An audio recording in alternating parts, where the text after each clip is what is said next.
I'm Dylan. And I'm Keon. And this is Trust Your Doctor, that podcast where we get pregnant. Because this week we watched Something Borrowed. Written by Phil Ford. Directed by Ashley Way. And aired on March 5th, 2008. So apparently when this aired, it was faced with polarizing reviews. And in true Trust Your Doctor fashion, we completely 100% represent the views of the population because Keon and I have polarized views on this episode. Maybe. I don't think they're as polarized as... Well, maybe they are. I thought it was an okay episode. I didn't really think it was great, but I just thought it was okay. I thought it was pretty bad. I liked the ending, and the ending redeemed some of it for me. But up until the ending, I was like, this is hot trash and might be my least favorite Torchwood episode to date. Don't think that's true anymore. Think that's still random shoes. Yeah, I would... But this was giving it a run for its money. Yeah. In my space, shall we say. MySpace. Yeah. We should record this podcast over MySpace voice chat. I know we had a pretty extensive discussion right before we started recording about how much Skype sucks and how we want to use a different program to record the podcasts. So if you know of one that isn't like Skype or like Microsoft Teams or Discord or one of the big ones, Zoom. Yeah, Zoom. That's if you know one that's good, then let us know. Look, we can always use Mumble, the oldest, greatest voice-over IP software that I still have installed because I used it once upon a time to talk to one person, you know? And I used it again recently, and actually the audio quality of Mumble's pretty good, you know? So Microsoft, you've got billions of dollars and Skype is just trash. Like, get your nonsense together.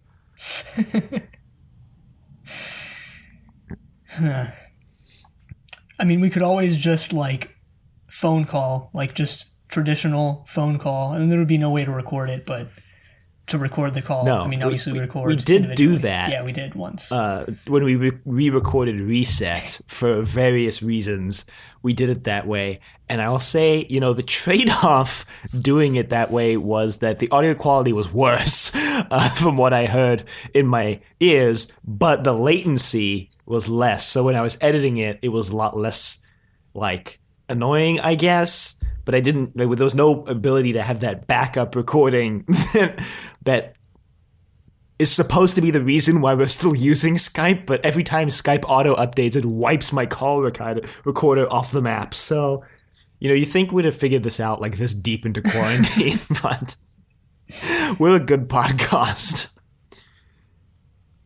Well, speaking of figuring things out, it looks like Gwen has finally figured things out, figured her life out, so to speak, because as we learned at the beginning of this season, she's getting married, and now it's finally the time to see that unfold. Yeah, so this episode started, and it kind of brought back this thing that they introduced in Kiss Kiss Bang Bang when Jack comes back, which is the weird, like, potential romance between Jack and Gwen. And I just want to ask, like, it wasn't just me, like, that wasn't really a thing in season one, No. right? Like, that... No, not at all. Okay. Yeah, it was weird because when Jack came back, they almost made it seem like it had been a thing in season one. Right. Kind of, yeah. And also, and then in this episode, that comes back, obviously, because it's Gwen's wedding, and Reese is jealous of Jack for a variety of reasons. But the way they play it off in this episode is also like it's been a thing, like, since Gwen joined Torchwood, that her and Jack have, like, been suppressing their feelings for each other, shall we say. Right. It almost would have made more sense if it wasn't Gwen and Owen in series 1 and was instead Gwen and Jack.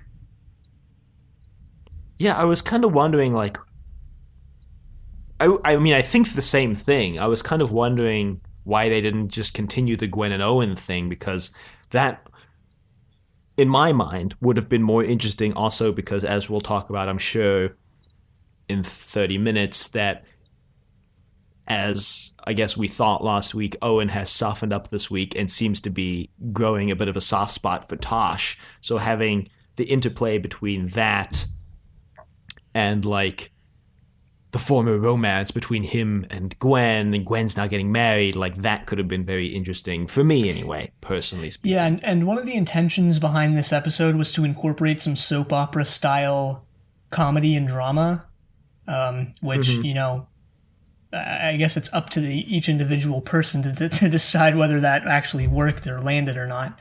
But yeah, I mean, I don't know where I was going with this, but like, yeah, I guess sort of the relationship triangles and trapezoids and, you know, whatever. Trapezoids. Relationship trapezoid. I don't even know what a trapezoid is. But yeah, I mean, could have been more interesting there. And it feels like I haven't looked up anything or found anything that indicates this or that comes out and says it, but it feels like something kind of got lost in the production where it was like maybe it was supposed to be Gwen and Jack in series 1, but they had to switch it to Owen for whatever, you know, godforsaken reason, or, you know, something like that. I don't know. I haven't found anything like that either in my journey through the history of Torchwood, but I would not be surprised if there is something like that secretly behind the scenes, or if anybody in the audience knows what the heck is going on here. Because I almost feel like I missed something now. I kind of felt this way when they introduced this Jack-Gwen thing in Kiss Kiss Bang Bang, but now with how much of a central part it plays in this episode, I really feel like I missed something between the seasons. Like, what? And maybe Big Finish picks up on that at some point and fleshes it out more, but I don't know. Maybe. Yeah, I mean, it would have to be set during series 2, though, because Jack wasn't...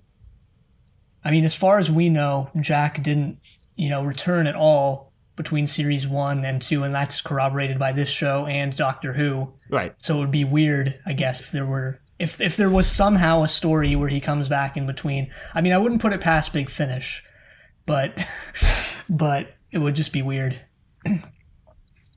Well, they do have the ability, you know, between episodes in season 1 to do something, I guess, between Jack and Gwen.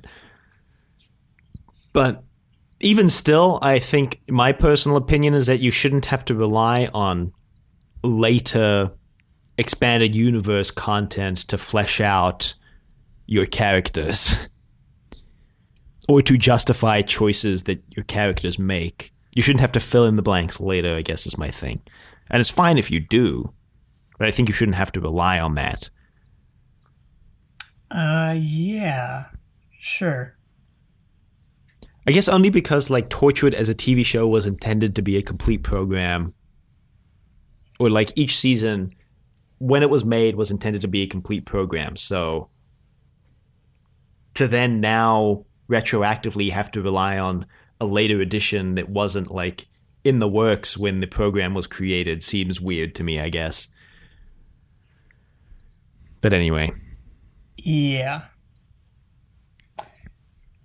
So, Gwen is late to her bachelorette party, which is called a hen do, I guess. Like the male one is the stag do, and the female one, I guess, is the hen do. Learning all sorts of British and Welsh slang, thanks to Torchwood. Yeah, that does feel a bit mismatched because a stag is like it's like a deer, right? Like a male deer. Yeah, like a male deer. A hen yeah, is a female chicken.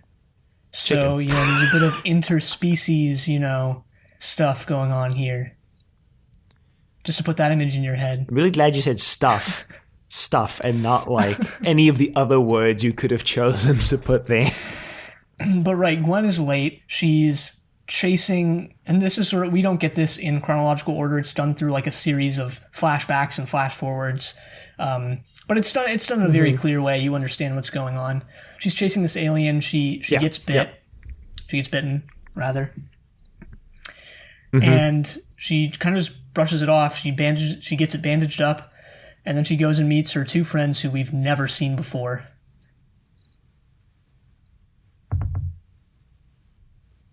As far as I know. Yes. Yes. We also meet for the first time in this episode later Gwen's parents, who we had never seen before, but apparently become like a major part of season 4 of this show, apparently, according to IMDb. So that's weird. They come back, and Gwen's mom even comes back in Big Finish, and the actress reprises her role. Shocking. I did read the other day that like the only companion who has lived during the era that Big Finish is alive who didn't come back is Jackie Lane as Dodo. Huh. Wow. Just proof that Dodo was a completely useless companion that they had no idea what to do with on the show. Yeah, this unrelated, thing, this unrelated reason why she didn't come back for Big Finish is solid proof of that. I agree. Yep. Yep. So Gwen's having a good time. Reese is also presumably having a good time. We see him a bit later. We don't get his sort of stag night like we got Rory's, but we do see him later kind of just like chilling at a friend's place.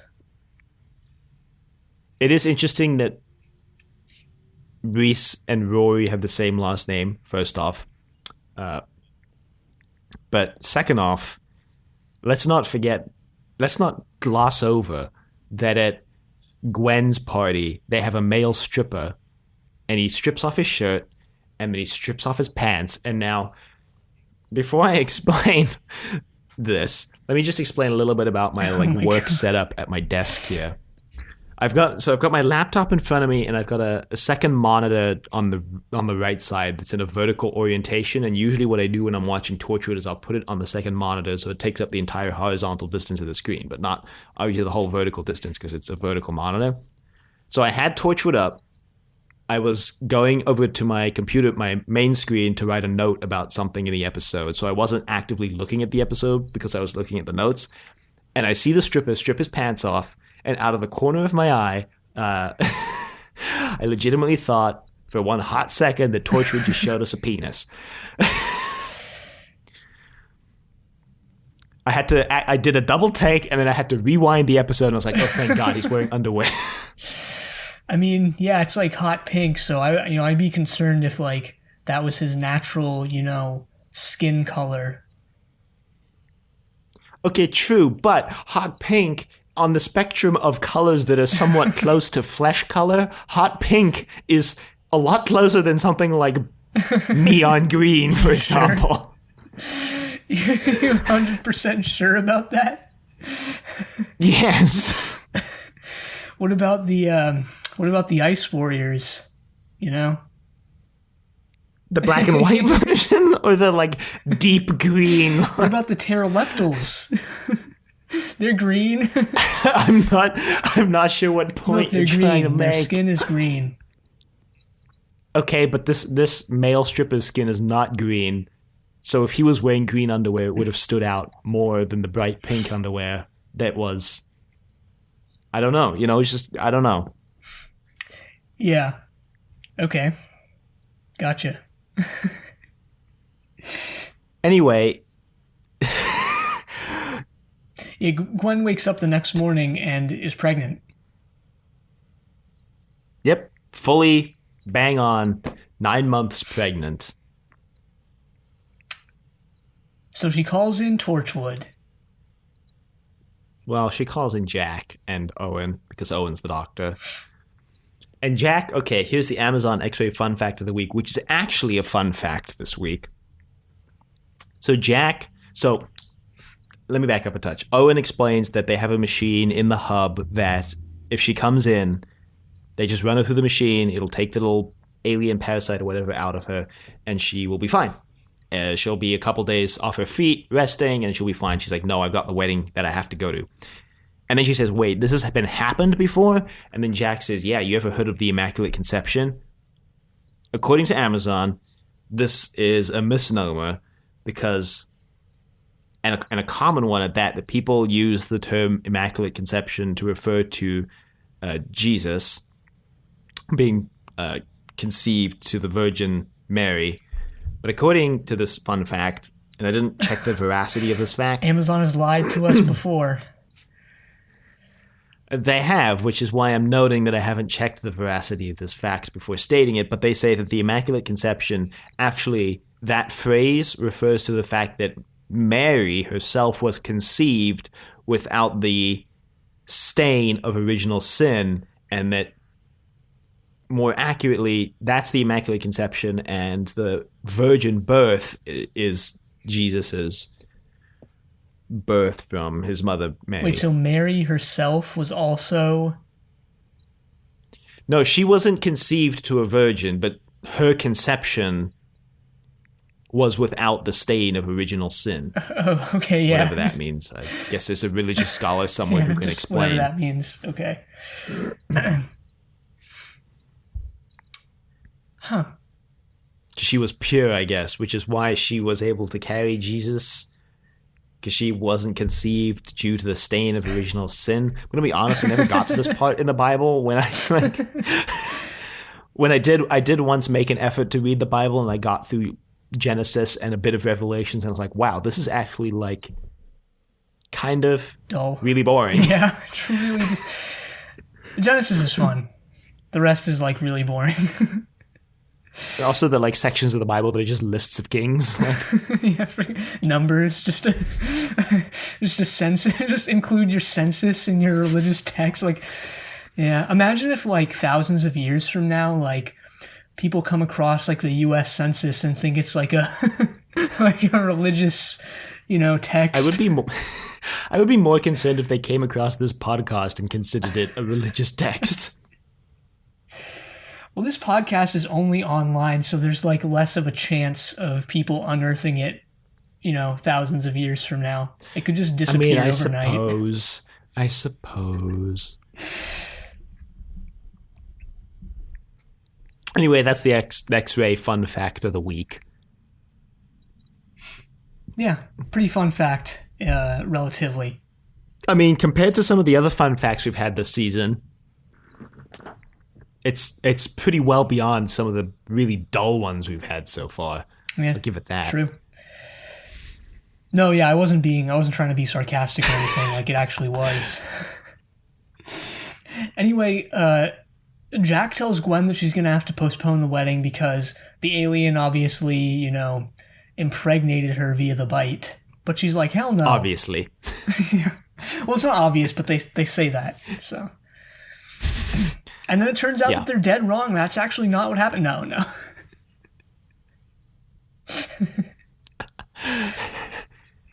It is what happened. Gwen does say that she's not going to postpone the wedding under any circumstances, and that she's going to walk down the aisle, with the alien spawn inside of her. When, I forget, wasn't it like, they said they could get it out, like, relatively soon, and she's just like, screw that, I'm getting married today. And like literally everyone else, like when Reese finds out about this, which he does right now, they call him in. He's like, let's just postpone it. And it's basically just Gwen who's like, no, guys, like we're doing this right here, right now. Yeah, so this is when I started to dislike this episode, is because it reminded me that Gwen is actually after season 1. When the, I guess, sheen of Gwen being the new hire at Torchwood wears off, that she's actually not a super interesting character. Like, and I don't say that as, like, a knock on, either Eve Miles, the actress, or, like, anybody who wrote the show, but, like, I was thinking about this while watching it, that every other character has like an actual character that has been developed. Owen's got his machismo wild card thing going on, but he's got like a complex character of like, okay, he had a bad childhood, and like, so he grew up wanting to be a doctor because he wanted to save people because he had a bad childhood and he didn't want other people to go through that. Tosh is lonely and she feels very socially isolated. So on and so forth. Even Ianto now has like, even Ianto got a backstory with Lisa, and like, His dad but was a like, master tailor. yeah, we found that out this week. That was quite a surprise.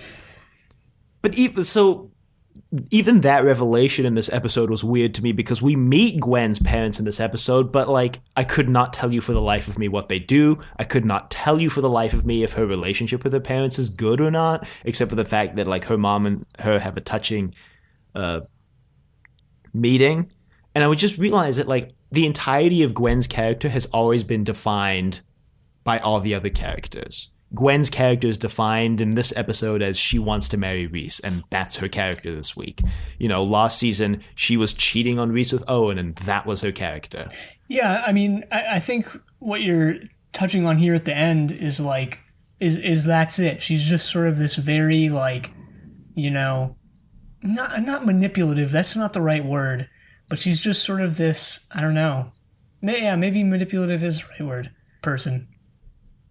Or like Yeah. the amount of hubris that she has is like very high, and I think that is part of her character, right?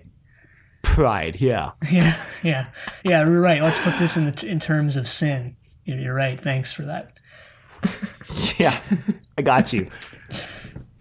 But that's, I mean, it just like, I don't know. I just found it, and I never had this realization until this episode, that a lot of what Gwen does or what Gwen succeeds in doing in the episode is always pitched in relationship to other characters. You know, she never has, even in her own episodes that are like the Gwen episodes, like this one, she doesn't stand on her own. She is always presented to the audience in reference to someone else, like Reese. In this episode, she's presented to us as the future Mrs. Williams. She even says that she's going to marry Reese and she's going to be Mrs. Williams. So Yeah, she does kind of fall into the like boring main character thing, you know, where the main person is like the least interesting and everyone else around them is is more interesting. A little bit. I mean, a little bit. I don't blame like, who wrote this again? This episode? Phil Ford or like Russell T or Chris Chibnall for falling victim to this, because it is quite difficult to make like a main character who's consistently interesting. I think also the thing is like after season 1, it kind of felt like the character arc they had planned out for Gwen was complete, which is why a lot of season 2 focused on Owen. Just my 2 cents. Yeah. I mean, she's down there with Ianto, right? Of like, we don't really have, too much on her. And I mean, in this episode, I don't think this is exactly the same thing, but it's at least adjacent to it, where it's like, again, literally everyone else, including Reese, is like, let's just postpone this thing. Like, we're like, we don't have to do this. But Gwen, I guess, kind of urges them onwards. Well, first off, yeah, that was another thing I really disliked about this, was that Gwen is the only one who wants to go forth with the wedding, and Reese, even her original justification now in the scene that we're actually on when she's talking to Owen and Jack is that she doesn't want to put Reese through, delaying the wedding because like she's put him through so much with Torchwood, and I get that. But then when even Reese comes in and he learns about it, he's like, look, let's just delay the wedding. We'll like take the alien out of you and we'll figure it out. Like, it doesn't matter about the money. It doesn't matter about all the people. We'll just tell them that we have to delay it. Like, it's fine. And I think what really drove that point home about like why I don't necessarily dislike Gwen for wanting to go forward with the wedding, but the line later on that drove home why I disliked this plot point was when she's saying like, no, we're still going through this wedding, like halfway through the episode when they're at the wedding, and Reese says, it's my wedding too. Like, I should have a say in this as well. Like, we shouldn't just be deferring to what you want. And I was like, that's a good point, Reese. Like, you've been saying the whole episode to delay the wedding, and like Gwen completely disregarded your feelings on the matter.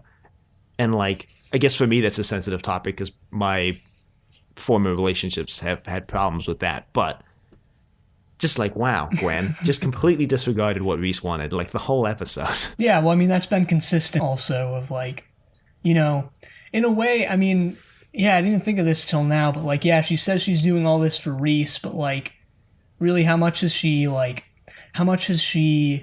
displayed in the past that she actually cares about Reese? Right? She kind of just uses Reese to her for her Hmm. own, benefit.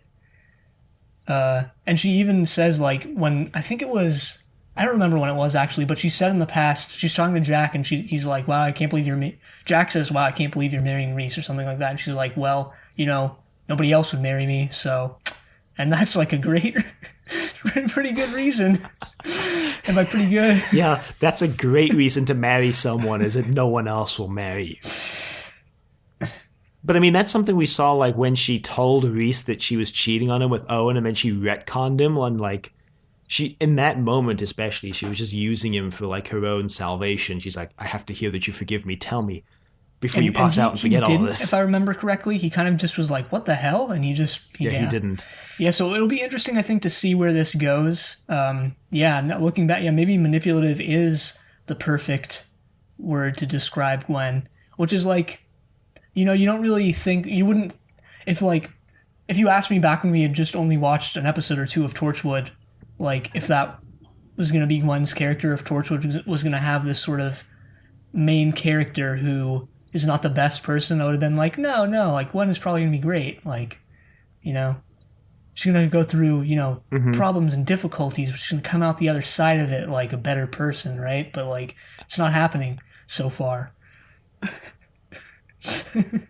It is interesting to consider it in the context of Gwen joining Torchwood because she recognizes that Jack and the Torchwood team as a whole are like heartless and not great people, and she comes in with the intention of making them better people and to care about the little man. I think was like exactly what she said, to care about the sanctity of life and how interestingly, perhaps interestingly, it's kind of gone the other way that instead of Gwen making them better people, which she did to an extent, what's actually happened is that Gwen has kind of become more of a terrible person Hmm.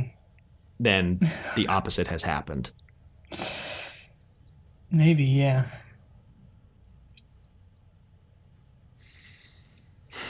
And like we've always said, they're all kind of like not great people, but manipulation is and murder.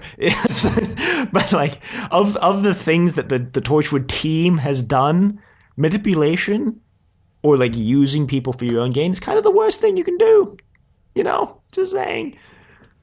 But anyway, perhaps we should explain more of the plot. So we get this scene with Gwen's So, parents. She's showing them and explaining that she's pregnant, and they're like, "Whoa." wow, you didn't tell us? Is this why you never come around? Why Reese never comes around? And she's like, Yeah, so we get that like Gwen has somewhat of a strained relationship with her parents. It's not really played up too much, which is why I think the scene later, which is her, having this heart to heart with her dad and mom too, is like I feel like maybe it mhm. was supposed to. I don't know. I felt like it could have hit home more, but it didn't.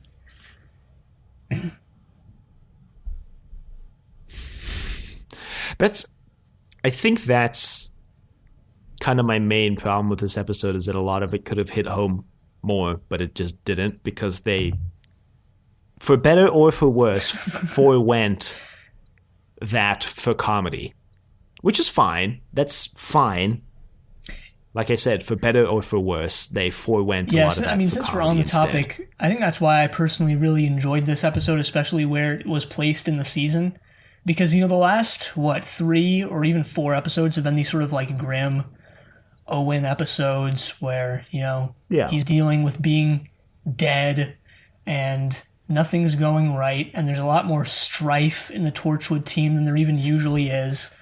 And now we get this sort of more lighthearted one where you get these like funny side characters, funny in air quotes, but like even that was like it was, I don't know. I felt it was a nice change of pace.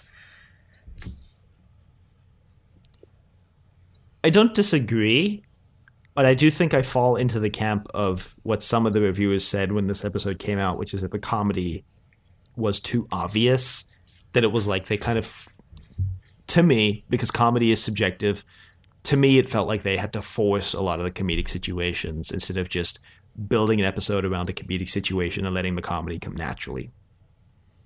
And I think that's why I disliked it. All right.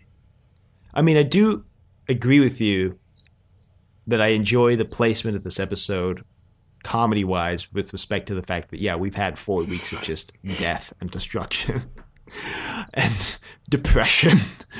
So, well, here's a bit of naturalistic comedy, I guess you could say, is that like you see Reese getting prepared for the wedding, and he's just wearing this green striped shirt like the guy from Blue's Clues. Just going to Steve, that's his name. Just going to your wedding in a Steve cosplay.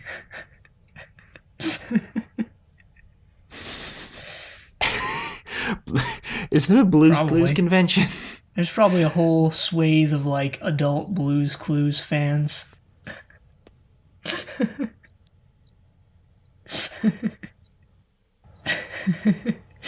I mean, look, Blue's Clues never really goes out of style. Is it still on? Is it still airing? Huh.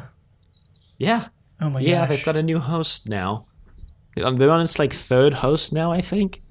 I mean, it's an interesting world, right? Like there's that salt and pepper, the salt and pepper people. There's like the mailbox, which I think is also sentient. Mm-hmm. I'm not sure. There's the cat. They introduced that cat, I think. Don't forget about the bag. It's like a detailed world, you know. It's like they didn't half-ass the creation of this show, except for the part where they just pulled a random skater off the street to host it. Yeah, but he turned out to be great. I think they're on their third host now. Yeah. Because they revived the show as Blue's Clues and You. I see. Which is hosted by Joshua Dela Cruz. It's co-developed by the original series creators. I think Steve was the host when I watched Blue's Clues as a young kid. As a youngin'. But yeah, because it was Steve, and then the character who replaced him was named Joe, but was actually played by someone named Donovan. Huh. And I remember Joe vaguely, but I'm pretty sure Steve was the host when I watched Blue's Clues. And I'm pretty sure there was a crossover on the new Blue's Clues featuring Steve or Joe. I think they both show up. It's in the new show, which is interesting because it forms a sort of meta Blue's Clues universe. Yeah, like what is time stopped like inside the house? Like, you know, Blue never ages, right? I mean, Well, I think so. Steve and Joe. I don't know why we're going into this. Steve and Joe were brothers. Okay, I see. So when Steve left and Joe took over, they were like, "This is Steve's brother." And then I think on the new show, I'm just reading now, Josh is the cousin of Joe and Steve. Okay. But, like, all I'm saying is, like, you know, they brought Steve and Joe back, and they're obviously, 20 years older than when they were the hosts on the show? Yet, like, the world inside the house is still the same. So, like, was there some sort of, like, time that, like, what is, you know, what's going on here? Is there, like, a gravity well inside the house? Like, you know...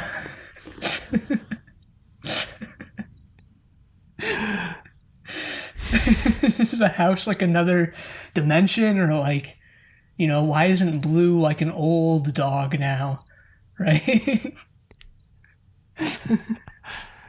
I mean, it's interesting because like Steve is played by Steve, you know, someone actually named Steve, so it's like, you know, that idea between like where does reality and fiction, where do they collide? Yeah, where does reality end and fiction begin? True, yeah, and he's the only one in this, like, he's, oh my gosh, so, okay, he's live action in this, like, paper mache, not really, but that's kind of what it looks like, world. And like, when they go outside the house, it's like, it's more 3D and, like, real. And, wow, yeah.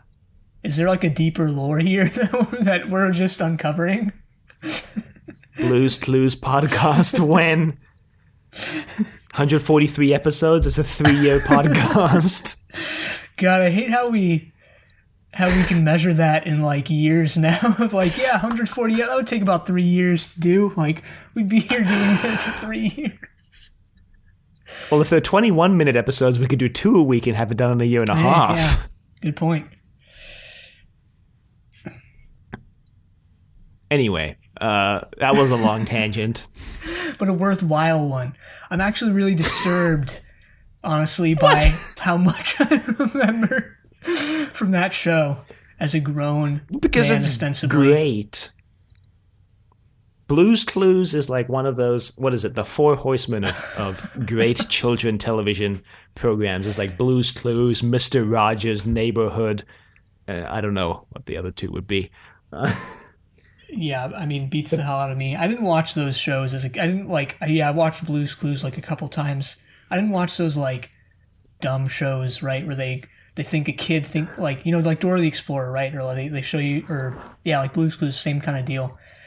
I really didn't get into any of those, but Blues Clues was the only one I watched. I watched more the original Powerpuff Girls and Dexter's Laboratory, which I think are by the same company at least. yeah, they both have the well, whatever his name, Tartakovsky created Dexter's Lab, Yeah. and then I think he was heavily involved with the Powerpuff Girls.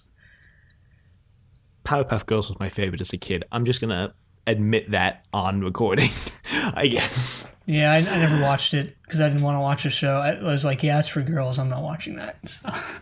You missed out. You really missed out. I'm not gonna lie. Sugar, spice, and everything nice, and Chemical X. I remember a concerning amount of Powerpuff Girls. Anyway, I'm gonna take us back to the episode. So, apparently, I guess there's some sort of rivalry / strained relationship between Gwen's parents and Reese's I love parents. this. I'll just say, I love this. This is the best thing in the episode. I want like a full spin-off of them, like at each other's throats. Not really. I don't want that, but it was great. I just wish it was more of this episode. I wanted to see, and also like Reese's dad barely factors into this at all. It really just seems like Gwen's mom and Reese's mom just hate each other for some reason. Yeah, there's something between them, and it's amazing. I mean, it reminds me, I guess, successfully on the part of the episode, reminds me of those like British soap operas that are all just about like annoying old British ladies, like keeping up appearances and Downton Abbey. It's not a Downton soap opera, Abbey. but it's like the same thing, kind of. and Absolutely Fabulous, like those classic British comedies, you know. Yeah, where the humor is like, it's more like, I don't know, biting and acidic, and you know. British sitcoms generally are more like, in my opinion, like you said, yeah, biting and acidic and yeah, sharp, I guess. Yeah. I'm not saying sharp in like the intelligence way. Just want to clarify that. Because sharp can also mean like intelligent. Yeah, maybe they are. I don't know. Like American sitcoms are like, at the end of the day, everyone's a good person. And I don't know that I haven't really watched too many British sitcoms or soap operas or anything like that, but like, you know, that is perhaps not true. You know, actually, you know, that's a really interesting point, because actually now that I think about it, I've watched more British sitcoms than American sitcoms, and I feel like in all the British ones, they're all kind of just terrible people. And that's why I felt like Blake 7 was so close to being a sitcom, and why Torchwood is so close to being a sitcom already, because, like, they're very similar. They're all kind of just, like, terrible people. You know, like, Absolutely Fabulous. They're kind of, they're not, like, good people. They're, like, the kind of asshole. You know, Faulty Towers. They're kind of really bad hotel managers. They're, like, really bad people. Callie on Blake 7 wasn't a bad person. But then again, she died. She was the closest to being a good person. Look, even Blake, who ostensibly like didn't do anything wrong except like being anti-government, was like 3 episodes in, like gleefully leading the gang into like situations where they have to murder people. Yeah. So, because Gwen is so insistent on going forth with the wedding, Jack puts together some sort of backup support team. He sends Ianto to go get a new dress for Gwen because she won't fit into her old one because she's pregnant. And he tells Tosh to go to the wedding and make sure everything works out. Here's a fun fact I read, not on Amazon, but elsewhere, that when they apparently went around Cardiff and Wales looking for maternity wedding dresses for Eve Miles to wear as Gwen in this episode. And apparently, they could not find, they wanted 3 dresses to buy for the show to use. Obviously, they wanted 3 because they were going to destroy them in the course of filming, and they could not find them. And apparently, the costume designer said that every time he went into a bridal shop looking for one of them, they looked at him, quote, as if I was the biggest sinner in the world, close quote. Well, that's perfect. He's buying these dresses as the biggest sinner in the real world for the biggest sinner in Doctor Who world. Apparently, so he had to design the dress himself from scratch. Yeah, that'll do it. Not having the clothes on hand will make you do that.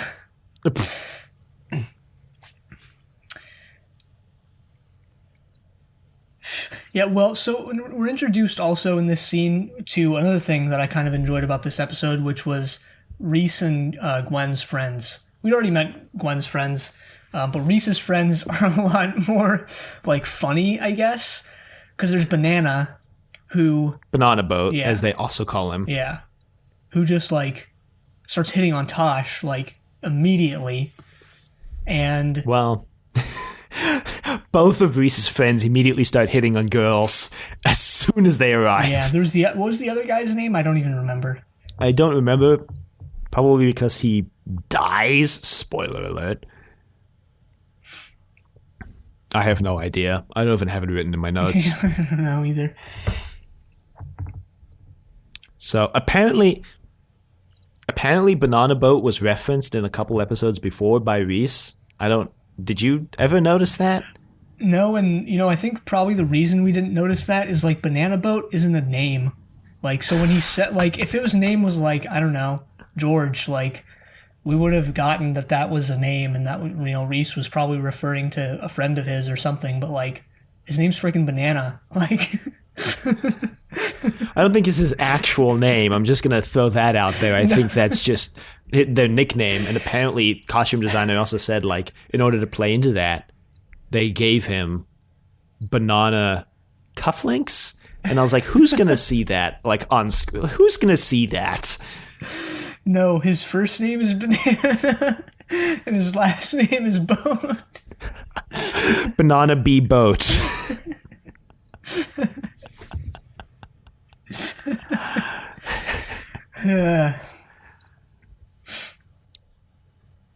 Anyway, we neglected to mention the entire thrust behind this episode and the drama of it, which is that the alien that bit Gwen has a specific, like, mating / like, birth thing, I don't know what you would call it, thing that it does, where it's like, I don't even remember exactly what it was, but it was like, the male bites you and puts the, like, the fertilized, spawn inside of you, and then, like, the female rips you open, and that's how the babies are born, which is, what's going to happen to Gwen if they can't get this thing out of her, which is obviously being delayed by the wedding not being delayed.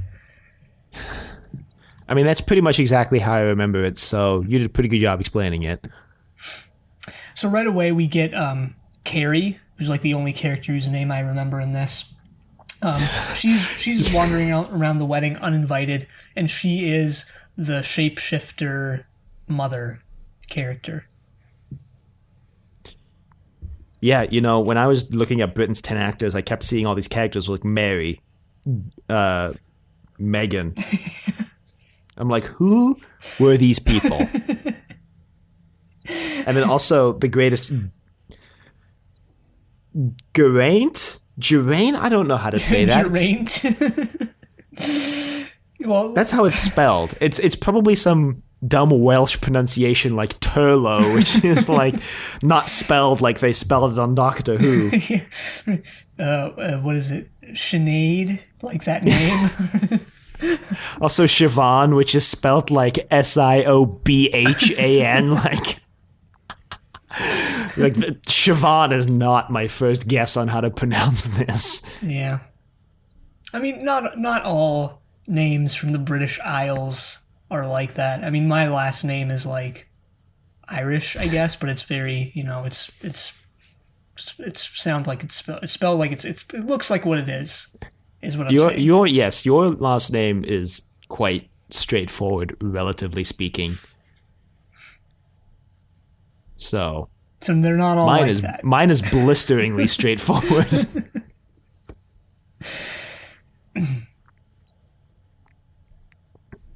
But yeah, so Geraint, I don't know.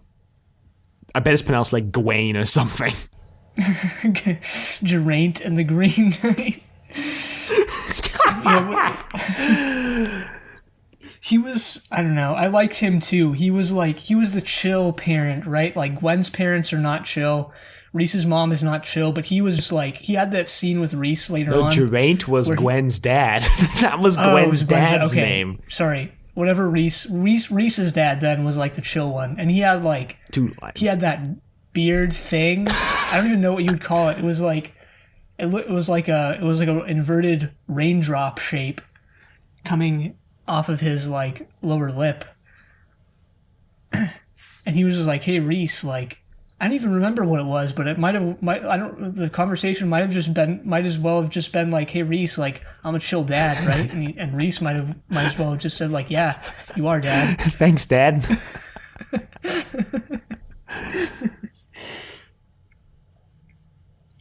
So they have a plan here. Sort of. The plan is to use the singularity scalpel to get the thing out of Gwen. Yeah, okay, so Owen discovers... Jack tells Owen to investigate the dead alien, find out if there's any surprises they need to know about. Owen discovers that it's this alien species where the mom tears the baby out of the host. Mm-hmm. They're like, oh shoot, we got to get to the wedding quick, because simultaneously Tosh has discovered the same fact, because the alien mom is tearing apart Reese's friend, who we didn't know his name. And Tosh is not picking up, so the Torchwood team's like, oh shoot, we gotta go figure out what's going on.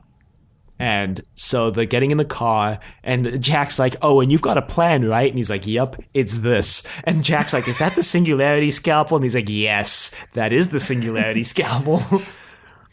And so he has an argument, and then Ianto's like, you know what? Owen's right. We need him. Like, we have no other choice, and he's the only one who knows how to operate it, so we may as well just bring him along. Jack was like, what is it with you, Ianto? Ever since Owen died, you've just been agreeing with him. Ianto says that he was brought up never to disrespect the dead, even if they're still walking. We get a lot of weird lines like that from Ianto, or rather just two, and that's one of them. The other one is that his father was a master tailor. I just felt that these came across very strange. Like, he just starts talking about his family background like he's from the 1700s or something. Like, yes, I'm from this illustrious family of master tailors, and I was brought up this way and that way. I think the master tailor one was brought up because Jack casually mentions like why he asked Ianto to go find the wedding dress for Gwen and not anybody else. Is because he tells Ianto like, oh, you made a good choice, and Ianto's like, well, my dad was a master tailor, so obviously I would make a good choice. Yeah. So they're rushing to the wedding, and they get there, and just chaos breaks out because Gwen and Reese are at the altar. They're about to give their vows, and the priest goes, is there anybody who doesn't think this wedding should go on, and Jack busts in and goes, "Stop the wedding!" Just like in Shrek. No.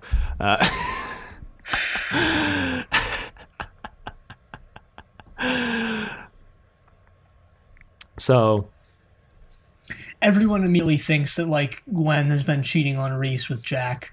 yeah, kind of shows like how low of an opinion everybody clearly has about Gwen, that they immediately And think, Reese. yeah, both of them, yeah, you're right, that they immediately think the baby is not Reese's and is like Jack's. Yeah, Jack is just like a cooler version of Reese, though. When you think about it, like Reese is sort of just this like everyman, like I don't know, guy, and Jack almost is that as well. But he has this like he goes on these adventures, and and yeah, actually, now that I say that out loud, like no, he's actually not like Reese at all. But I can just keep pretending, I guess. Yeah, yeah, you can. Yeah, sure, you can keep pretending.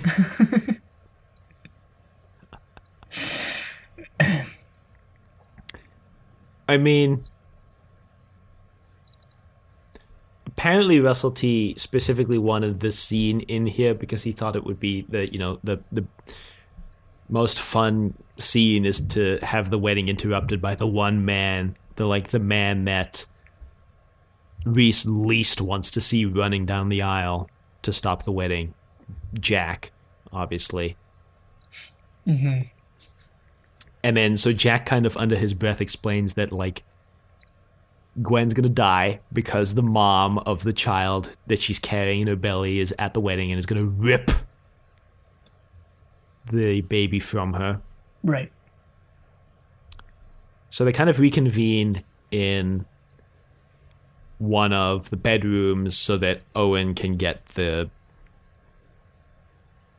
symbiote, the monster, I don't know, out of Gwen. Yeah, they rescue Tosh because Tosh and Banana Boat had been captured and they'd been captured in this sort of spider web thing that the creature can apparently capture people in, I guess. Banana Boat's been flirting with Tosh all night, and when they're bound up together, she's like, "Can you like move your hand?" And then she's like, "No, move it the other way." And when he starts screaming, it's implied she grabs him by the balls. So, because she threatens, she tells him, "If you keep screaming, you're going to be speaking in falsetto for the rest of your life." Yeah. Oh gosh, what even happens next? So I think this is when the creature starts taking people hostage, right? Well, first the creature shapeshifts into Reese's mom. Oh, right. Busts into the room. Owen's like, so Jack and Tosh have been chasing the monster. Reese's mom busts into the room. Owen's like, "Hey, Reese's mom is here," but then Tosh sees Reese's mom at the wedding, so they think that the one in the room is the shapeshifter.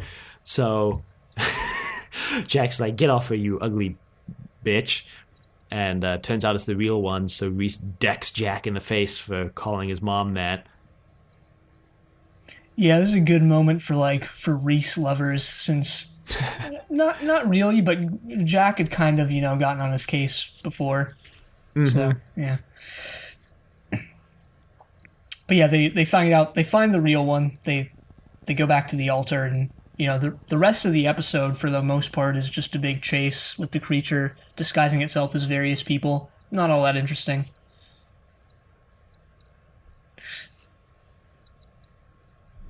Yeah. It disguises itself as Jack, I think. Oh yeah, it disguises itself as Jack next, and it sort of has this heart-to-heart moment with Gwen, where it looks like Gwen is about to kiss Jack, but yeah, it's the creature.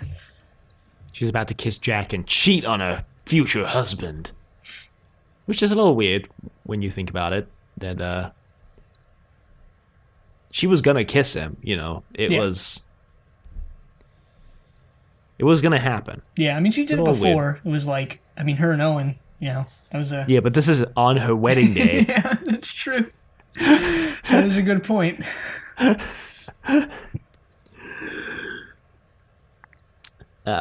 Then she realizes because fake Jack blows his cover too soon and tries to kill her like before he's got her in his sight really, and so she shoots him, bang bang, or she tries to, but Owen says something like that the mom has some sort of extra genetic something that make their regular bullets like useless on her. Yeah, and this was such a weird scene to me because it seemed like he just let her go and was just lying about that for some reason. That's how it kind of played out to Huh. me. Yeah, I didn't get that. I thought he was being legit, and that's why they went to the car to get the grenade launcher. Yeah, and I mean, yeah, that's how it plays out. But for some, like in the moment, I was like, oh, he's lying, and he let her go. Like that, and that was my WTF own moment of the week until I realized that, oh wait, he wasn't lying. Yeah, but they have some heavy artillery in the trunk of the car. But the creature has cornered Gwen and Reese in this barn, which I guess is just on the premises. I don't really know what this facility is that they're getting married in, but they have a barn. Yeah, the people who worked behind the scenes finding locations and everything for this explained that it felt like they were planning an actual wedding that took place in 4 different locations that they filmed at, and so they were basically planning 4 different weddings. Yeah, sounds like a nightmare. Yeah, can you imagine? Jeez. The real heroes of this episode, the set designers. The real heroes of every episode. That's true. Not specifically the set designers, but just the like 100+ behind the scenes people who like nobody knows their name, nobody really even cares. And not to disparage the actors who are up and the writers who are obviously at the forefront of everything, but like there's so many names, that go by. You put heart and soul into this show, and your name is on screen for half a second in the credits. Hey, I know people who would kill for that half a second. Yeah. Not literally kill. I guess I should.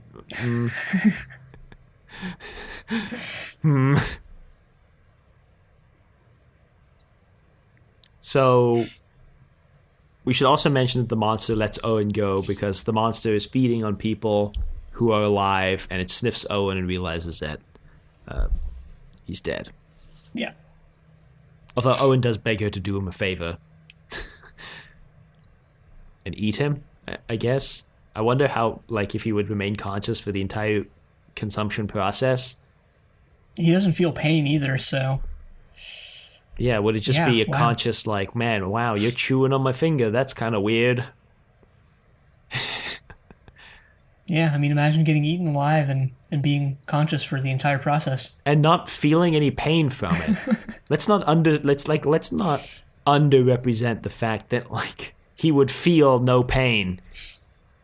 The verdict would even still be out on whether or not he would even feel being eaten or not. I don't know. Yeah. So, Well, considering that I watched this almost a week ago, I have to admit that I completely forgot how they deal with the creature. Owen, while the creature's gone, Owen also kind of pulls Reese aside. And he says, hey, look, I'm going to hit you with some sick knowledge right now, probably going to make you really nervous.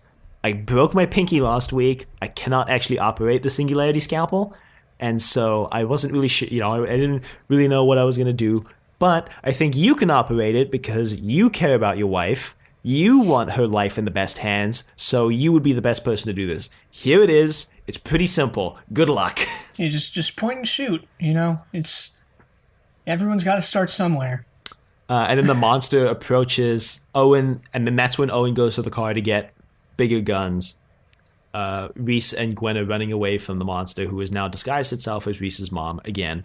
And they get to the barn, and Reese is trying to use the Singularity Scalpel because he's locked the barn door. He's trying to use the scalpel to kill the creature inside Gwen. And his first shot misses wide and blows up something on the shelf nearby. And he's like, oh god, this is going to be a thing. But then he does, right? He does it successfully. He gets the creature out of her. He does. Yeah. And he thinks she's dead, though, for a second. He's like, oh god, I killed you. But he didn't. And then the mom busts in, and he's like, get out of here. Your kid is dead. I killed it. And yeah, kind of like how the alien babies and aliens get torched or whatever. And so the monster's still approaching to kill them, but thankfully, due to the timely invention of Jack with a grenade launcher, he blows her the heck up. Well, Reese also threatens to cut her up with a chainsaw, which then runs out of gas right when he's about to do that, and he's like, oh shoot. Jack makes a snide comment about the, quote, Evil Dead looking good on Reese, unquote. Yeah. The rest of the episode just wraps up at sort of the rest of the wedding. Everyone's dancing. Everyone now knows about Torchwood. We get another little call out. I think it was one of the parents who said, like, when Jack announced that he was from Torchwood, he's like, you mean you're real? Just like adding another layer to the whole who knows about Torchwood discussion. Yeah, because Gwen, eventually, we completely skipped over this scene, which is, whoops, where Gwen breaks down and realizes that she can't keep this baby, like she can't keep living this lie that the baby is Reese's to her parents. That she wouldn't have to if they postponed the wedding. What? Yeah, I have multiple notes that's like, wow, this wouldn't happen if you just postponed the wedding. But so she eventually breaks down and explains to her mom. She's like, look, it's an alien baby, and her dad. And she's like, it's an alien baby. I think she actually explains it to her dad, who then goes to explain it to her mom. And she's like, I'm part of Torchwood, we track aliens. And so he doesn't believe it because, like, he thinks this is just a dumb story that Gwen's making up to, like, hide the fact, to hide who the baby actually belongs to. Right. And so, yeah, it's this funny thing when Torchwood busts in, he's like, you're real? But yeah, like you said, it does add another layer to this, like, who knows about Torchwood thing. Yeah, because he's obviously heard of Torchwood before, but doesn't fully believe in them, believe that they exist. Yeah, he doesn't think they're real. Yeah, is Torchwood like, I mean, what, like Santa Claus? Like, is it just like...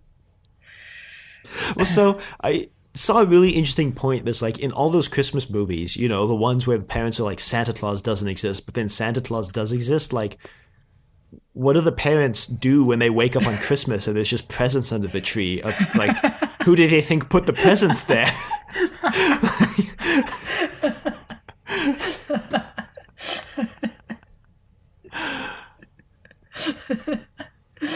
Oh, man. Deepest lore.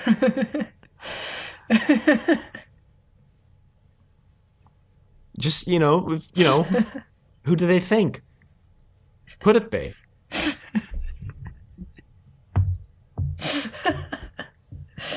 Yeah, it's a good point. It's a really good point, actually.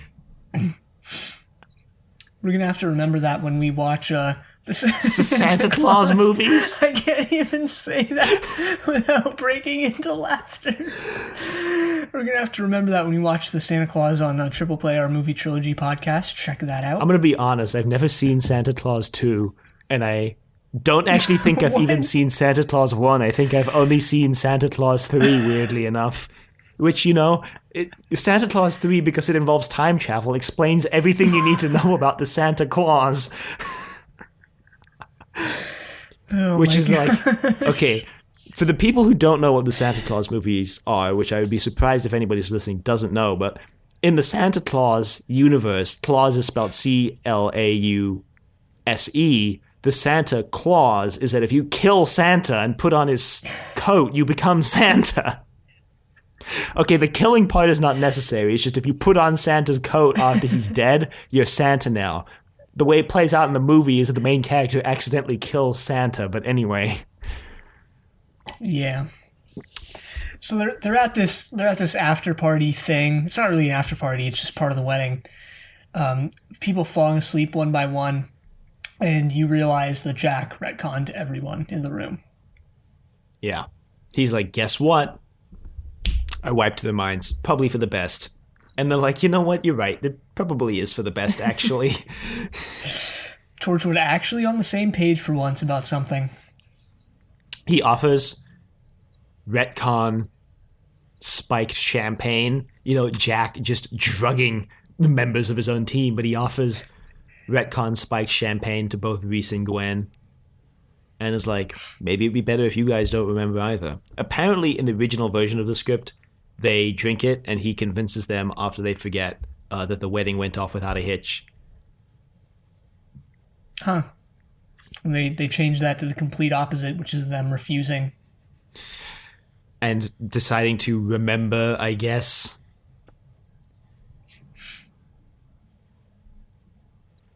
Yeah. That's how it ends. Well, they leave, and then Jack's like, all right, gang, we're not done yet because we have to clean everything up. True, and then there's also that other bit of We're Not Done Yet where Jack looks at his old pictures and reminisces about the time that he almost got married that we just learned about right now. I think he got married. There's a picture of him and his wife, or his bride, I guess. Mm-hmm. Fun fact, this is a picture. I don't know why I have so many fun facts for this episode. This is a publicity picture. I think a publicity picture, or a picture that was taken when John Barrowman was performing in a production of Chicago as Billy Fletcher, the lawyer, who wow.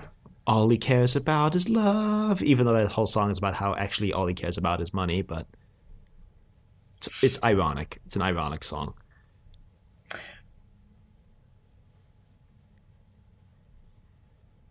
Yeah, that's the episode. C'est la vie. The episode's over. Thank God.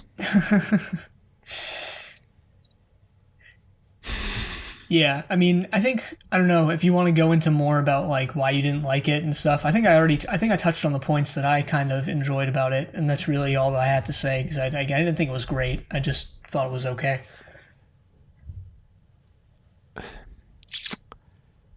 I mean, I think I've already explained why it didn't really like land for me, which I think to me was like a lot of the humor felt forced because they wanted to have a humorous episode, so they forced a lot of the humorous situations. But again, like I said before, comedy is subjective, so... And that's probably the best explanation for why this episode was so polarizing to reviewers, which is that comedy is subjective. If you liked the comedy in the episode, you probably thought better of the episode than not. Probably. Yeah, I mean, yeah. There was something weird that I wanted to touch on. I don't really have much to say about this, but like, you know that scene? We also skipped this scene over. But the scene right when Tosh comes to the hotel and she kind of has this discussion with Gwen, which I think the content of the discussion is Gwen, you know, telling Tosh that she's gonna, you know, get married or find a boyfriend someday or something like that. But like, that wasn't what was interesting to me. What was interesting to me was like, have Tosh and Gwen like ever talked before? Like, have we ever seen that on, like, have they ever interacted? And it was like, oh my god, like, has that ever happened before? Yeah, I mean, I'm sure they've interacted, probably not in a huge capacity. Yeah, because I remember, like, the only thing I remember them, like, really interacting before was, like, when Gwen was like, yeah, I'm, you know, sleeping with Owen. So what? Remember that? Oh, yeah, I remember that interaction. And she was like, just keep your head down, Tosh.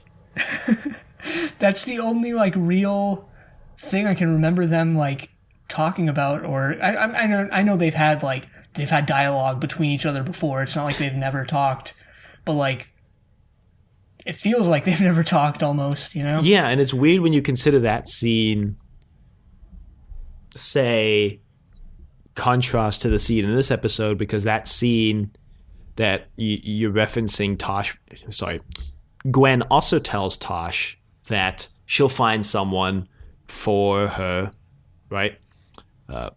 Eventually, that there'll be someone for her. But in this conversation, she's telling Tosh that, but she explicitly calls out, like, there's Owen,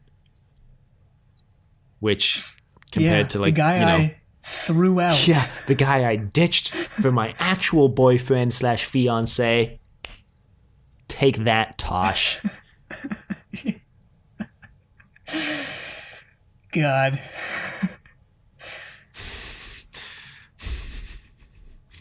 Yeah, that's all I had. It just felt very weird. I liked Tosh in this episode, though. Admittedly, I did too. She was funny. Yeah, she was. She was part of the humor, like, which she's usually not. She's more just a downer most of the time. she was part of the humor, but it wasn't forced. And she also, like, I think there wasn't too much of an emphasis on her, like, failed relationship with Owen. But also in this episode, what I also liked was Owen, like, softening, which never thought I'd ever say that, but I like it because it shows clearly that there's a character development, like, after Owen died, and last week, especially when he had this realization that he doesn't have to be alive to save people, and he doesn't have to save everybody, that he's definitely becoming, like, more of a softer character. Kind of, again, we always go back to the Avon comparison, but kind of like Avon. Yeah, yeah, yeah. I mean, that's all I really had. Now that I think about it, actually, there's almost like Torchwood is almost divided into, like, popularity, like high school style. Like, Tosh is at the very bottom, Gwen is probably somewhere near the top, and maybe that's why it feels like they don't really talk to each other.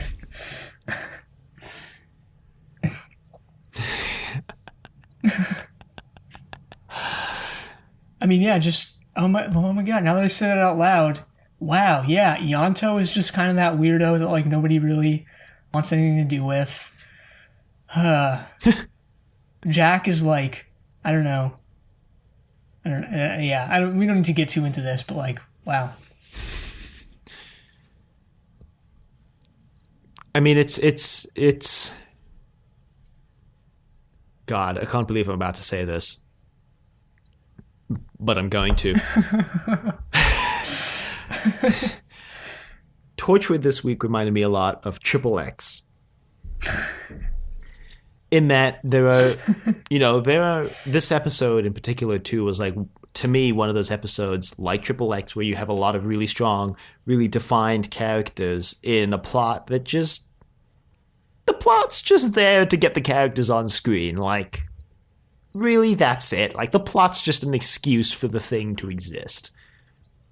And Torchwood has really strong characters, so they can get away with doing this every once in a while, so it's fine, but that kind of plays into the high school drama thing, which you can only really pull off if you have really strong defined characters. Like, if everybody was like Gwen, it wouldn't work. You wouldn't be able to, like, gossip about each other and so on and so forth. So. But yeah, reminds me of Triple X. Strong characters, weird situations sometimes. Triple X is a Vin Diesel action spy movie. We should probably explain, because probably not everyone knows what it is. True. / Ice Cube. The second one stars Ice Cube. A week out from recording our episode on Triple X, which will go out pretty soon for the current season of Triple Play, I enjoyed watching that trilogy, and I enjoyed that podcast episode. Wouldn't say they were great. No, let me be clear. I'm not saying they're great movies. I'm just saying I enjoyed it. Wow. Don't act like you didn't enjoy it. I did not enjoy them. I don't have to act like I actually didn't enjoy them. Unfortunate. Triple X2 is so damn bad. Anyway, that's probably enough about that. We have a whole hour-plus podcast about that, so. Yep. We still have some segments to get through. Yeah, I was actually going to say I have very little for some of these segments, so. Yeah, same. I mean, I normally come up with some stupid, like, held together by paper clips reason for why Tosh used tech when she actually didn't. I have none of that this week. I just have nothing. Yeah, me too. I've got nothing for Tosh's tech corner this week, actually. Again, my WTF Owen moment of the week was made moot when I realized he wasn't lying through his teeth. I guess him saying he had a plan and then pulling out the singularity scalpel is a good one. I would go for that one just for the sheer hilarity of that situation. Because it was funny. I mean, it was very funny. Where he's like, I've got a plan, and he just pulls out the singularity scalpel, which, I mean, and that's the kind of humor that also, like, wouldn't land unless you had seen the earlier episode in the season where he continuously fails to use the singularity scalpel to actually do what he wants to do.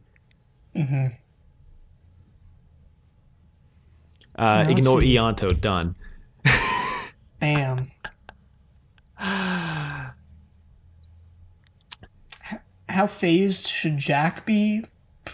Probably not much. This wasn't as consequential an alien and a scenario as Torchwood has been dealing with recently. It was more just a enemy of the week type thing. Mm-hmm. So probably not very much, and he wasn't really phased very much by any of this, and he seemed okay with retconning everyone. So I can see him kind of being phased that, Gwen and him are like definitely not happening now. Maybe a little bit. Never say never. Never say never again. The best Bond title wasted on like a really dull movie.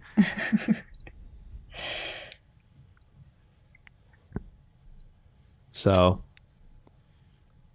and then on to Gwen. Oh, Gwen. Gosh, I didn't even list them down this week, but I mean, I think it's almost all of them. She doesn't commit sloth. Mm-hmm. She does commit pride, in my opinion, by continuously pushing to try to have the wedding go on. She commits gluttony when she wakes up and immediately just starts shoveling gherkins into her mouth. True. Lust. Did she commit lust? Yeah, she almost kissed Jack, so I would count that. All right, we'll give her lust. All right, sure. Greed.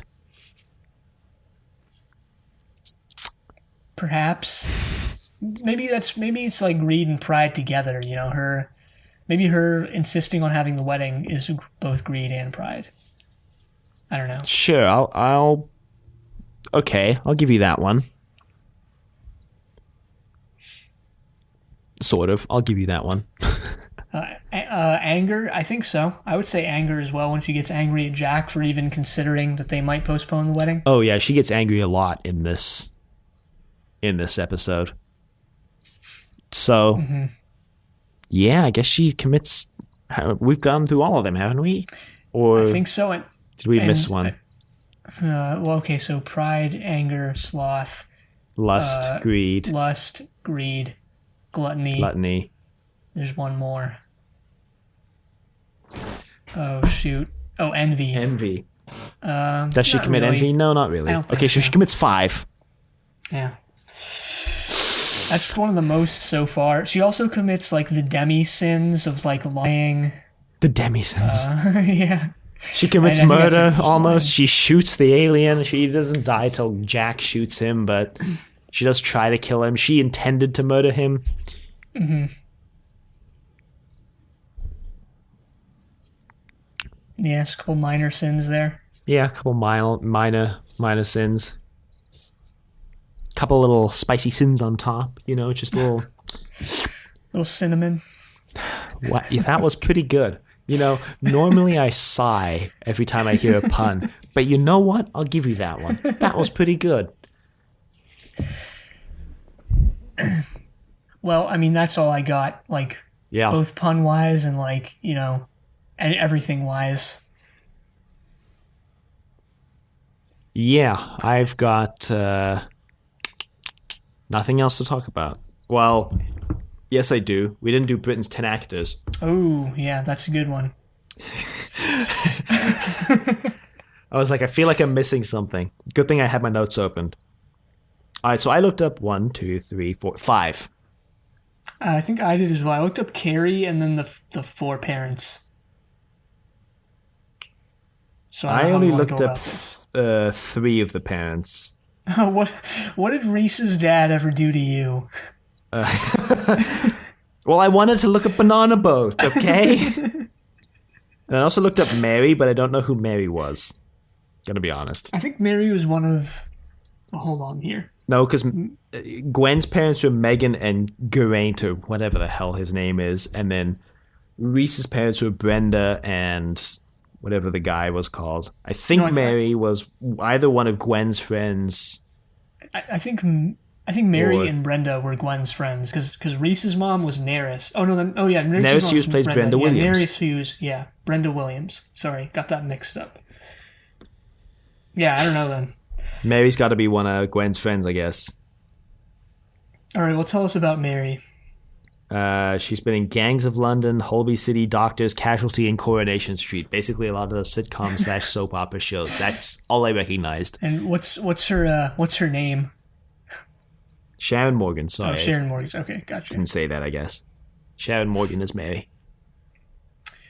All right. Well, we also got Colette Brown as Carrie. She's been in quite a bit. She's been in Dangerfield, Ultraviolet, Sunburn, Holby City again, Doctors, EastEnders, a bunch more. I don't really recognize most of those shows, but she's in the past 10 years. I realized she's not been very active. She had one role in 2019, but other than that, Torchwood, I believe, was her latest role.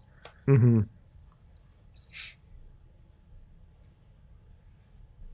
Sorry, I missed Neris Hughes, right? Yeah, no, that was Colette Brown as Carrie. Oh, Colette Brown. Oh, right, okay. I was gonna say also because I think Neris also one of her latest credits was Torchwood. Yeah, I think it was, which that one makes a lot more sense since she was born in like 1940 or something, so she's probably retired. Well, she's been in a lot of older shows. So, she was in Z Cars. I have her in Softly Softly Task Force, Doctors, and in Doctor Who as Todd in Kinder. Yeah, I don't remember who the heck Todd is, but Neither do I. I've got no clue at all. So, but she was in it. She played Todd in Kinda. We got. Oh, Mary was Gwen's mom. I wrote that down. no, that's Sharon Megan. Morgan. That's Danielle Henry is Megan, isn't it? Or is Mary Gwen's mom? Wait, okay, Mary is Gwen's mom, and she is played by Sharon Okay, Morgan. you're right. So why do I have Who's Megan? I think Megan is Gwen, one of Gwen's friends. Yeah, that must be true. Yes. Anyway, we have William Thomas as Geraint, aka Gwen's dad. He was in The Magnificent Evans, which a couple of the actors, Sharon Morgan was also in that. He was in Knights of God, which is a random show from the 80s that I just wrote down because I've watched it. part of it. I never finished it. He was in A Mind to Kill. He was in Grass, like a bunch of other stuff that I didn't recognize. Not that I recognize A Mind to Kill or Grass, but he was in those regardless. Yeah. So then I've got Danielle Henry as Megan, who had a very, very slim acting career. Doctors, Casualty, Emmerdale, Torchwood, and that was it. The big, however many of that every British actor, no matter how triple Z list is in. Basically.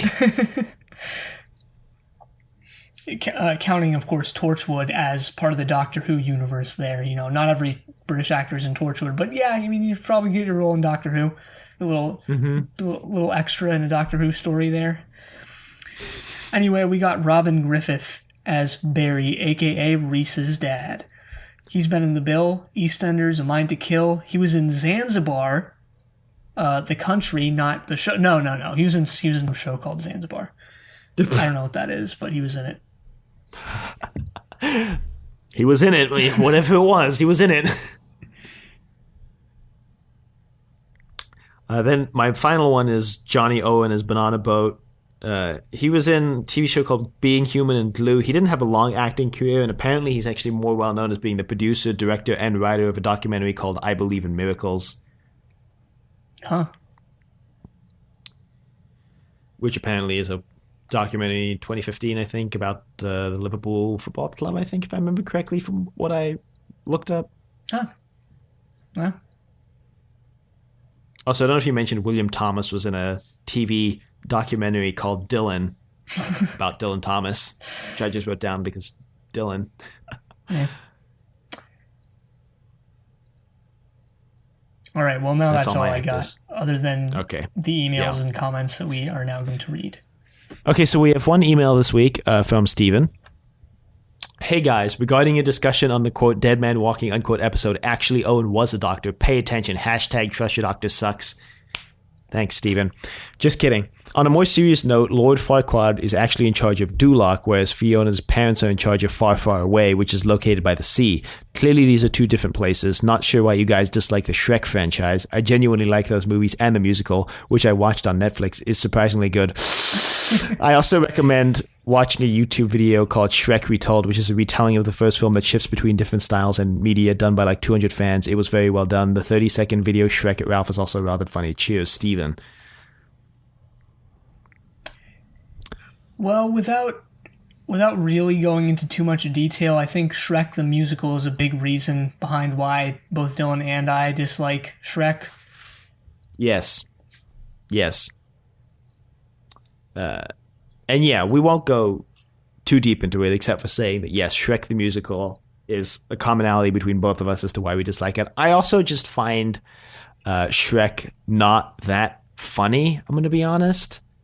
And I don't, I think, in my opinion, what happened was Shrek was not great, but people memed it because it's very easily memeable, and then people started liking it ironically because of the memes, and then that turned into unironic enjoyment of the movie. But like, really, honestly, I don't think they're like great movies. No, in fact, they're pretty bad, I would say. I will admit that Shrek 2 of the Shrek movies is the best Shrek movie, but still, I don't think they're good movies. And yeah, I agree. They're kind of bad, in my opinion. And maybe that's a controversial opinion. In fact, I think it is a controversial opinion. But anyway, they might have. I don't know. I'm not saying they might have in the sense that like I'm saying they are, but they might have been technically impressive at the time. I'm not sure. But maybe. I don't know. I think also a lot of the like retroactive enjoyment of the first Shrek movie is because there have been a lot of, and this is going to be the weirdest sentence of my life, a lot of critical analyses of the first Shrek movie from the point of view that it is Jeffrey Katzenberg, his first animated movie after leaving Disney to go to DreamWorks. And a lot of people look at it through that lens and realize that explicitly Jeffrey Katzenberg is doing a lot of anti-Disney tropes and a lot of anti-Disney, subtle things in the first Shrek movie. Huh. And I think the existence of those analyses and the existence of those things in the movie, in my opinion, doesn't make the movie good still. And I think perhaps for some people, things like that make the movie good because, like Disney owns the world, screw Disney, but and whatever, but I'm just theorizing. I don't know. Yeah, I can't speak to any of that. It is interesting to look into like the anti-Disney stuff that Katzenberg put into the Shrek movie, but like, which is like, whoa, that doesn't. What's an example of that? Well, the fact that like the traditional hero in like a Disney movie would be the prince, so like Lord Farquaad. So Shrek very actively undermines that trope by having the hero be the ogre who gets the girl at the end, and then also in a Disney movie, especially at the time, they made a lot of princess movies, Cinderella, Sleeping Beauty, Aladdin to an extent, Little Mermaid. And especially Little Mermaid, the princess character becomes traditionally beautiful by the end of the movie, quote unquote. Like Little Mermaid, she gets legs, she becomes a human. Whereas in Shrek, Katzenberg, whether because it's in the original book that they're ostensibly adapting, or because he wanted to rail against that trope, the princess character becomes an ogre at the end of the movie, actually goes the opposite direction and becomes untraditionally a beautiful character. So, like, that's an example. I think that's in the picture book that it's based on. I'm pretty sure. I don't know, though. I don't know.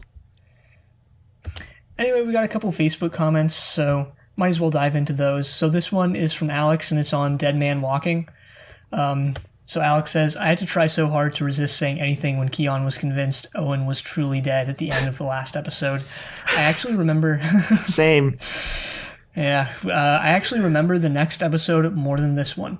It was also hilarious to hear you joke about the Crotons coming back, given there's an infamous 8th Doctor novel where a Croton does show up and kick arse called Alien Bodies. The books are... Hell yeah, you know what? I'm looking it up right now and adding it to the list of things to cover for Terrestrial Doctor at some point. The books are incidentally my favorite era of Doctor Who. I am actually in favor of Inevitable taking over as your main podcast, but if you do cover the Virgin New Adventures and the 8th Doctor Adventures, I would be happy. If you want to read a novel where the main enemy was once vaguely referred to in a conversation in a story back in the 70s, that's where to go. This is incidentally why I believe the Weevils were scared of Owen in combat. Jack can never die. Owen can never live.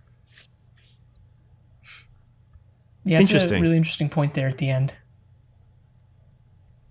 Yeah, that Jack can never die and that Owen can never live. I really like the way that he put that too. Yeah, sort of juxtaposed nicely there. In regards to Inevitable taking over as the main podcast, I think when we run out of television to watch for Terrestrial Doctor, that is a conversation that will definitely be had behind the scenes on what's going to happen moving forward. I do think it would be fun, if not difficult, to do like the 8th Doctor book adventures, the BBC 8th Doctor adventures, of which Alien Bodies is one, the 73 apparently books they wrote that covered the 8th Doctor's adventures after the telemovie, before the show was brought back for the revival. Mm-hmm. Obviously, again, like I said, probably difficult because doing a book a week is going to be hell. Like watching a TV show a week isn't already hell. But again, something, a conversation that'll be had when we run out of television to watch for Trust Your Doctor, which doesn't look like it'll happen until at least the end of 2021. Even later. I mean, Sarah Jane Adventures is 50-something episodes, so that's a year. Class is 10. And then Class is 10. And we'll have another season of Doctor Who of at least 8 episodes by then, plus Resolution. Yeah, so we're looking like mid-2022 even. I can't believe that we legitimately talk about things like mid-2022 as if, like, we know we'll be still doing the podcast by then. We're like, yeah, we'll still be doing the podcast. You want to die? New content every week till we die. I was thinking about this the other day. It's, at some point, either we will die and stop the podcast, or like we will have to end the podcast for whatever reason. And that's going to be a really like bittersweet moment, Yeah, but it'll be like 75% sweet, 25%. But no, it won't be. It'll actually be pretty sad. It will be pretty sad, but to assuage the concerns of our viewers or listeners is not planned to be any time in 2020. Or probably 2021. No, I mean, I don't have a life, so like this is a pretty, as much as we like complain and procrastinate, it's pretty actually, this is part of my schedule. So anyway. Same. Anyway, RG also commented on the same episode, which again is Dead Man Walking, saying, I like this story with Owen, hate the character of Owen though. So we kind of started discussing and she went on to say that he's such a dick. Cheating on Gwen's hubby, chooses to force two people to have sex with him, treats Tosh like shit. This was in response to me saying Owen was my favorite character, by the way. Oh, okay. and yeah, all of those are 100% true. I didn't. So RG goes on. I didn't mind him on first viewing, but subsequent watches have made me see a lot I don't like. And yeah, Owen is a massive dick. Even more reason why he's my favorite. Well, I like him because he's one of the few who's had an actual character arc at the moment. But also to at least one of those points where he like cheats on, Gwen's husband, you know, yes, Owen's a dick for that because he was aware that sorry, Reese's husband. He's a dick because he knows that Gwen and Reese are together. But I would argue Gwen is more of a dick in that situation because she is the one who's in the relationship with Reese. Owen just sleeps with anything that has a hole, basically. Just saying. Look, I'm just saying. Maybe, yeah. It's just weird that we're giving Gwen a pass for this when they were both active participants in this cheating. I just don't know. Anyway, that was it for the Facebook comments. Yeah, I've gone through my emails, so if anybody would like to reach us, you can email us at thedoctor@decorativevegetable.com. Questions, comments, concerns, angry rants, love letters, your thoughts on Torchwood, Owen. We're coming to the end of season 2 pretty soon. You can find us on YouTube at Decorative Vegetable. You can find us on Apple Podcasts, Google Play, Spotify, pretty much anywhere you get podcasts at Trust Your Doctor. Be sure to leave a rating if you like the show. Check us out on Facebook, Trust Your Doctor. Like us on Facebook. Also check us out on Twitter at TYD Podcast and follow us on Twitter. I'm actually now finally starting to at least try and get more content on Facebook, try and bring it up to speed with what we're putting out on Twitter. So perhaps expect some out-of-context Twitter memes on there, since I basically turned our Twitter account into something that it might, I don't know. God, how do I say this? That it perhaps shouldn't be, but it's funny. So I'm going to go with it. Anyway, next time we're watching From Out of the Rain, but until then, the end.